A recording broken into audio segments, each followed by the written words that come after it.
সুপ্রিয় শিক্ষার্থীবৃন্দু, আশা করি তোমরা সবাই ভালো আছো। আজকের এই ভিডিওতে আমি তোমাদের গণিত বিষয়ের প্রথম সপ্তাহের অ্যাসাইনমেন্টের সহজ সমাধান দেখাবো।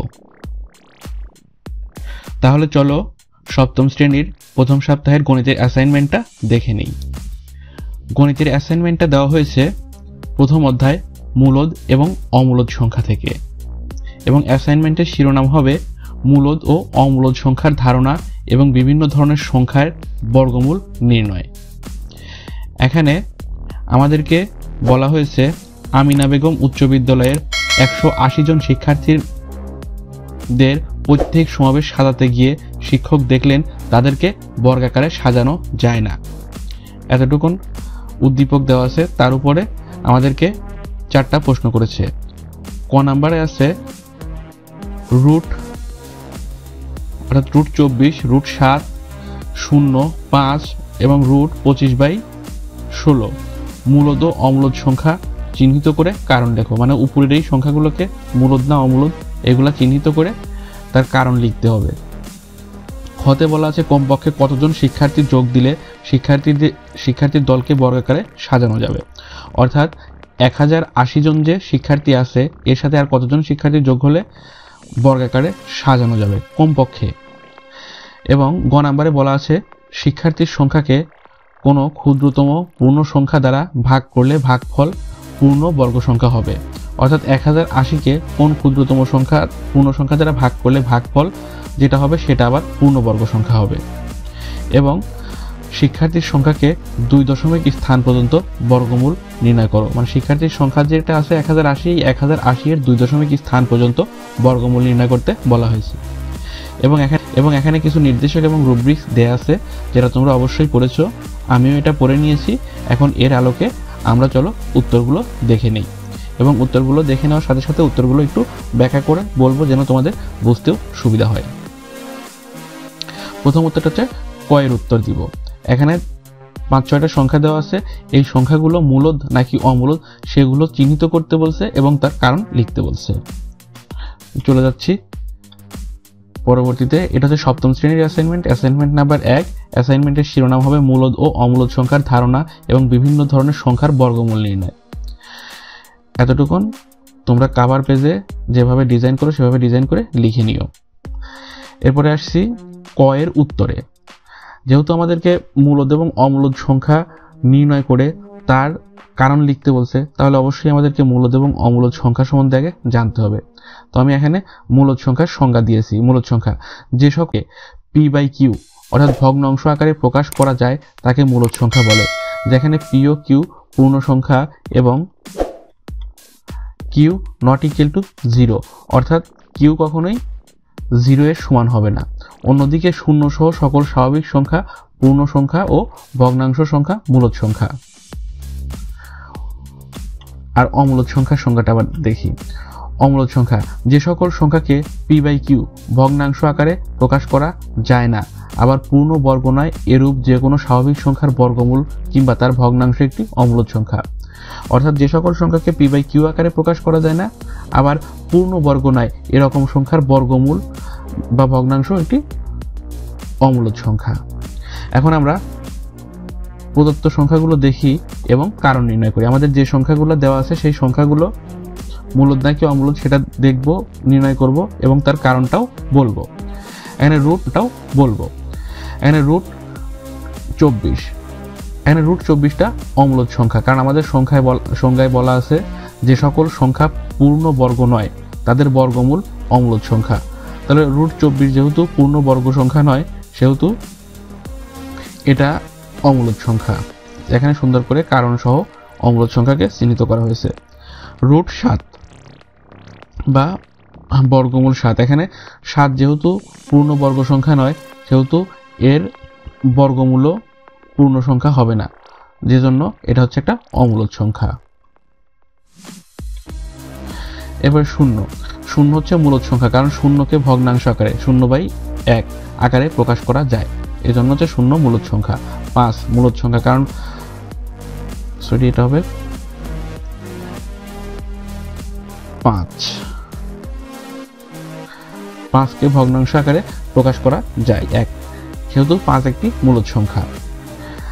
এরপরে আছে হচ্ছে √25/16 ইকুয়াল টু √5 5 25 4 4 16, সেহেতু 5 এবং 4 এবং এদের পাওয়ার হচ্ছে 2 লিখলাম। এখন এই পাওয়ার এবং রুট কেটে দিয়ে 5/4 থাকে, যেহেতু ভগ্নাংশ আকারে প্রকাশ করা গেছে তাই এটা একটা মূলদ সংখ্যা, অর্থাৎ √25/16 মূলদ সংখ্যা। তোমরা সুন্দর করে এভাবে লিখে দিলেই হয়ে যাবে। এরপর আমরা চলে যাই খ নাম্বার উত্তরে। খ নাম্বারে বলা হয়েছে, মানে প্রশ্নে বলা হয়েছিল যে 1080 জনকে যেহেতু বর্গাকারে সাজানো যায় না, ন্যূনতম বা কমপক্ষে কতজন যোগ করলে এই শিক্ষার্থীদেরকে বর্গাকারে সাজানো যাবে। তাহলে কি আমাদের মোট শিক্ষার্থীর সংখ্যা হচ্ছে 1080 জন। এখানে 1080 জনের সাথে কতজন যোগ করলে বর্গাকারে সাজানো যাবে তা নির্ণয় করার জন্য আমাদের 80 এর বর্গমূল নির্ণয় করে তার পরবর্তী পূর্ণ সংখ্যার বর্গ নির্ণয় করে পার্থক্য বের করতে হবে। নিচে তা করে দেখানো হলো। আমরা প্রথমে 1080 এর বর্গমূল নির্ণয় করতে যাচ্ছি। তোমরা বর্গমূল নির্ণয়ের পদ্ধতিটা অবশ্যই জানো, তারপরে আমি একটু ব্যাখ্যা করছি। 1080 প্রথমে দুই সংখ্যা হচ্ছে 10। 10 মধ্যে 10 অথবা 10-এর সবচেয়ে কম মানে যেটা যায় সেটা নিতে হবে। এখানে 3 9, এখানে আমরা 9 নিয়েছি। 2 দিয়ে 4 নিতাম, কিন্তু 4-এর পরে যেহেতু 3 3 9 যায়, সেহেতু কাছাকাছি যেটা যায় সেটা আমাদেরকে নিতে হবে, জন্য আমরা এখানে 9 নিয়েছি। 3 3 9, তো 9-এর পরে 1 অবশিষ্ট থাকে, একটা এখানে নামিয়েছি এবং পরে 2টা কেটে নিয়ে এসেছি। আর এখানে যে সংখ্যাটা থাকবে তার ডাবল হবে এই পাশে। এই 3 প্রথমে ছিল, 3-এর ডাবল হচ্ছে 6 এখানে নিয়েছি। তারপরে আমাদেরকে এমন একটা সংখ্যা নিতে হবে যেন এই সংখ্যাটার বেশি না হয়, অথবা সমান অথবা কম হয়। যেহেতু এখানে 6 আছে, এখানে যে সংখ্যাটা নেব এখানেও সেই সংখ্যাটাই নিতে হবে, এবং সেই সংখ্যা দিয়ে আবার হচ্ছে এই টোটাল সংখ্যাটাকে গুণ করতে হবে যেন এই সংখ্যা সমান অথবা কম হয়। সেহেতু আমরা যদি এখানে 3 নিতাম তাহলে হচ্ছে 63 হয়তো। এই 63কে যদি 3 দিয়ে গুণন করতাম 318 180 189 হয়ে যেত, কিন্তু সেটা 180কে ক্রস করে, সেহেতু আমরা 63 নিতে পারতেছি না। আমাদেরকে নিতে হবে 2। আমরা 2 নিলাম, 62কে 2 দিয়ে গুণ করি। এখানে যে সংখ্যাটা বসাবো সেই সংখ্যা দিয়ে এবার এই টোটাল সংখ্যাটাকে গুণ করতে হবে। তাহলে 62 নেওয়ার পরে আমাদের 62 দুগুণে 124 হয়েছে। আমাদের অবশিষ্ট থাকতে হচ্ছে 56। আমরা যদি এই 56কে এখন ভাঙাইতে যাই তাহলে আমাদের কিছু পয়েন্ট আসবে। যেহেতু আমাদের পয়েন্ট নেওয়ার দরকার নাই, আমাদের হচ্ছে পূর্ণবর্গ দেখাইতে হবে, সেহেতু এর পরবর্তী পূর্ণ সংখ্যা হচ্ছে 33। অর্থাৎ এখানে 1080 এর বর্গমূল হবে 32-এর কিছু বেশি, তাহলে 32-এর পরের পূর্ণ সংখ্যা হচ্ছে 33। এটাকে 32 যোগ 1 করেও দেখানো যায়, ওইভাবে না হলে পরের সংখ্যা 33 করে আমি দেখিয়েছি, এবং 33-এর বর্গ করলে হবে 33 গুণন 33 অর্থাৎ 1089। অতএব শিক্ষার্থীর সংখ্যা যোগ করতে হবে 1089 বিয়োগ 1080, 9 জন। সুতরাং কমপক্ষে 9 জন শিক্ষার্থী যোগ করলে বর্গাকারে সাজানো যাবে। এটা হয়ে গেল খ নাম্বার প্রশ্নের উত্তর। তাহলে এরপর আমরা গ নাম্বার প্রশ্নের উত্তর দেখি। শিক্ষার্থীর সংখ্যাকে কোন ক্ষুদ্রতম পূর্ণ সংখ্যা দ্বারা ভাগ করলে ভাগফল পূর্ণ বর্গ সংখ্যা হবে? অর্থাৎ 1080কে কোন সংখ্যা দ্বারা, ক্ষুদ্রতম পূর্ণ সংখ্যা দ্বারা ভাগ করলে ভাগফল হবে পূর্ণ বর্গ সংখ্যা, এটা আমাদেরকে নির্ণয় করতে হবে। দেওয়া আছে শিক্ষার্থীর সংখ্যা 1080 জন এবং এমন একটি ক্ষুদ্রতম পূর্ণ সংখ্যা নির্ণয় করতে হবে যা দ্বারা 1080কে ভাগ করলে ভাগফল পূর্ণ বর্গ সংখ্যা হয়। এজন্য আমরা প্রথমে 1080 এর মৌলিক উৎপাদক বের করব। 1080 এর মৌলিক উৎপাদক হচ্ছে 2 একটি মৌলিক সংখ্যা, প্রথমে 2 দিয়ে ভাগ দিয়েছি, তাহলে 2 দিয়ে ভাগ দিলে 540, 540কে 2 দিয়ে ভাগ দিলে 270, 270কে 2 দিয়ে ভাগ দিই তাহলে আসবে হচ্ছে 135, 135কে যদি 3 দিয়ে ভাগ দেই তাহলে আসবে হচ্ছে 45, 45কে যদি আবার 3 দিয়ে ভাগ দেই তাহলে আসবে 15, 15কে যদি 3 দিয়ে ভাগ দেই তাহলে আসবে হচ্ছে 5।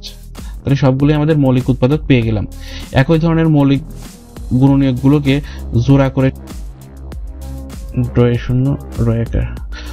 সাজালে পাওয়া যায় প্রথমে 2 আছে 3টা, তাহলে 2টা করে জোড়া করে সাজালাম, একটা অবশিষ্ট থাকে। 3 আছে 3টা, 2টা জোড়া করে সাজালাম, একটা 3 অবশিষ্ট থাকে এবং একটা 5 একা অবশিষ্ট থাকে। এখানে 2 3 5 জোড়াবিহীন, তাই এদের গুণনীয়ক হবে আমাদের সেই ক্ষুদ্রতম পূর্ণ সংখ্যা 2 গুণন 3 গুণন 5 অর্থাৎ 30। আমাদের 30 হচ্ছে সেই পূর্ণ সংখ্যা। এখন আমরা 30 দিয়ে যদি হচ্ছে 1080 কে ভাগ করি তাহলে আমাদের ভাগফল আসবে 36। এই 36টা পূর্ণ বর্গ সংখ্যা, কারণ 6 গুণন 6 36, 6 6 36। এজন্য আমাদের এই 30টা হচ্ছে সেই ক্ষুদ্রতম পূর্ণ সংখ্যা, যেটা দিয়ে 1080 কে ভাগ করলে ভাগফল পাওয়া যাবে পূর্ণ বর্গ সংখ্যা 36। এরপরে আসি ঘ নাম্বারের উত্তরে। ঘ নাম্বারে বলা হয়েছে শিক্ষার্থীর সংখ্যাকে 2 দশমিক নির্ণয় করতে পারা। এটা একদমই সহজ। এই 1080 এর 2 দশমিক স্থান পর্যন্ত বর্গমূল নির্ণয় করতে হবে। তাহলে চলো দেখি কিভাবে 1080 এর 2 দশমিক স্থান পর্যন্ত বর্গমূল নির্ণয় করা যায়। প্রথমে আমরা 1080 কে লিখে নিলাম, তারপরে 10, এই 10 এর মধ্যে সবচেয়ে কাছের সংখ্যা হচ্ছে 9, 3 3 3 9 9 নিয়েছি, এক বাদ থাকে, একটা এখানে নামিয়েছি, তারপরে কেটে নিয়েছি 80 কেটে নিয়ে আসার পরে আমাদের 3 কে এখানে ডাবল করে 6, এই এখানে যে সংখ্যা থাকবে তাকে গুণ করে ডাবল করে এখানে নিয়ে আসতে হবে, তাহলে 6। 6 এর পরে কোনটা দিয়ে 180 এর সমান অথবা কম হয় সেটা আমাদেরকে চিন্তা করতে হবে। 3 দিলে বেশি হয়ে যায়, সেহেতু 3 না দিয়ে এখানে 2 দিলাম। 2 দেওয়ার পরে 124 হয়েছে। 124 এর পরে বাসে হচ্ছে 56। যেহেতু 56 এর মধ্যে যায় না সেহেতু একটা দশমিক নিয়েছি। দশমিক নেওয়ার পরে আমরা এখানে 2টা শূন্য নিতে পারি। আমরা 2টা শূন্য নিয়েছি এবং 32 দুগুণে প্রথমে 64 লিখেছি এবং 64 এর পরে কত লিখলে এই 56 এর সমান অথবা কম হয়, নিকটতম হয় সেটা লিখতে হবে। তাহলে আমরা হচ্ছে এখানে 9 নিলে 56 ক্রস করে যায়, সেহেতু আমরা এখানে 8 নিয়েছি। 8 নেওয়ার পরে আমাদের এসেছে হচ্ছে 5184। 5184 পরে আমাদেরকে 56 থেকে বিয়োগ করতে হয়েছে 5184 কে, আমাদের এসেছে হচ্ছে 416। আমরা আরো 2টা শূন্য নিতে পারি, যেহেতু দশমিক নিয়েছি সেহেতু মেলানোর জন্য আমরা আরো 2টা শূন্য নিতে পারি। এখন এই 328 কে আমরা আবার হচ্ছে ডাবল করে এখানে নিয়ে নিয়েছি। 328 দুগুণে 656।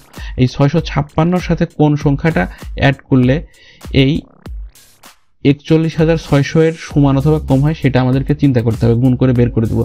এখন যদি 7 নিতাম তাহলে হচ্ছে বেশি হয়ে যেত, 5 নিলে অনেক কম হয়ে যেত, 6 নিলে কাছাকাছি হয়, এজন্য আমরা 6 নিয়েছি।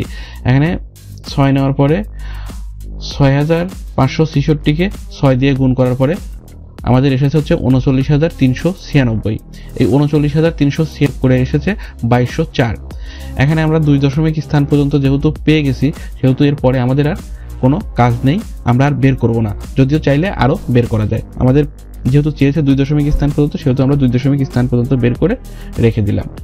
সুতরাং নির্ণয় 2 দশমিক স্থান পর্যন্ত মান হচ্ছে 32.86।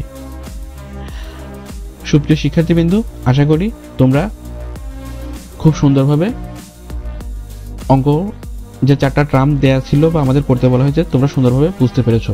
যদি বুঝতে না পারো তাহলে অবশ্যই কমেন্টে জানাবে।